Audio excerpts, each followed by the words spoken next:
What's up, nerds? Brandon here with Kyle. Yes. So, with spooky season, one of the traditions that has become a big part of my life, and I'm sure most of yours, is the Treehouse of Horror episode presented to us by The Simpsons.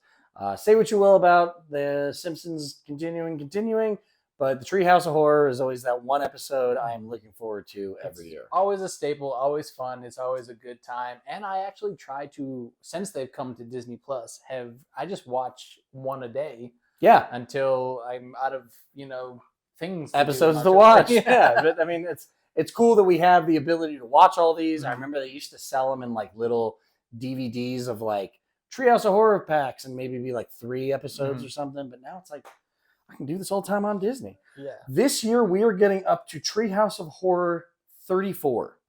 34. 34. Cheapers. The poster, I believe, was released at Comic-Con at the Hulu booth, but we have a description, which you do not know. Okay. So we are going to talk about the segments they are going to do this year. First part, Marge takes an NFT attack against the cartoon character's trap set by Mr. Teeny in a parody of Black Mirror Bandersnatch. That might be the greatest thing I've ever heard in my life. I mean, I just love that she's taking down an NFT, so that's cool. The second part is a parody of Silence of the Lambs with Sideshow Bob as the main villain. Glad they're bringing Kelsey Grammer. Yeah. Oh man, that's Kelsey Grammer as Sideshow Bob as Hannibal Lecter. Can't wait. I'm totally in for that. Here for it. Now, is it going to be Lisa or Bart? You got to be figuring it'll be Lisa, right? That he's coming for? Or like is doing that? It's not going to be Bart, do you think? I feel like they just pigeonhole Bart into everything. Like yeah. That's fair. Maybe he's Buffalo Bill. And in the final part, the citizens of Springfield were mutated into homers thanks to his radioactive exposure. Marge and the kids must find a way to cure the situation before everything turns worse in a parody of George A. Romero's The Crazies. So that's a deep cut. That is not like a super well, even with the remake. Do you think that they're gonna do it similar to the one where like Homer just eats everybody? Oh, when he becomes the Blob? Yeah. I like the idea of a town full of Homers being an absolute problem, or everyone becoming a type of Homer. Didn't they do a clone one where that was very similar? So he could, but now what they're saying is the citizens are turning into Homers. Oh, so like, we're gonna see like Krusty Homer and comic Homer. Yeah, like comic book guy Homer, and I don't know. I'm into it. Yeah, I think that is a very interesting concept, but I just want to know how it comes about.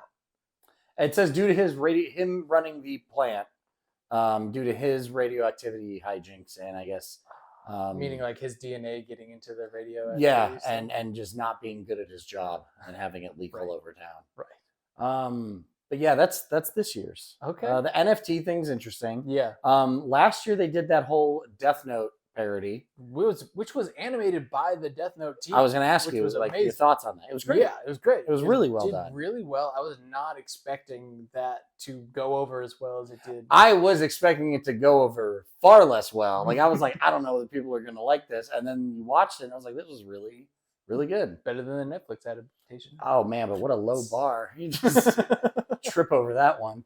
But yeah, I mean, we got a full season attached to this. We got a Christmas episode of some kind, but Treehouse of Horror is that one every year. I'm like, I cannot wait. I'm so excited to watch it. So, while we're talking about it, what is your favorite Treehouse of Horror? Man, I knew you were gonna watch. You can name an episode, if not like an entire. My favorite. I think my favorite.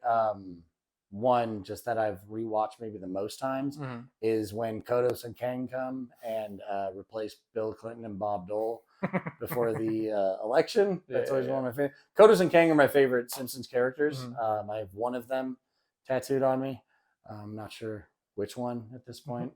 I don't know if they know either. They may not. That to me is a classic, especially Bill Clinton and Bob Dole walking down the street holding hands, and the truck will be like, you guys, like, people are not, like, this is really sending off mixed signals. And it's like, how else am I supposed to exchange long protein strings with my partner? Like, I thought that was so good. No, that's good. Or And that's when he's like, what did he say? Abortions for all. And they're like, boo. And he's like, abortions for none. Boo. Abortions for some and tiny American flags for others. Yay. I don't know. That's always been one of my favorites. No, But what's those are- your favorite? I want to say, I think the one that got me into it, like the first, like, because I wasn't really a big fan of The Simpsons growing up, if that Mhm. makes sense. I didn't really watch it. It wasn't until probably even like I was 25 or so that I started watching. Okay. So the one that got me into it the most was the one where he falls into Homer falls into Yeah, the the 3D three-dimensional. That one's such a Yeah. good one too, man. Yeah. And he I think my favorite part of the whole thing is just the joke at the end when he lands in the real world and he's scared, he doesn't know what to do, and he lands right in front of an erotic cakes factory and just goes in there and then everything's fine. Everything's fine.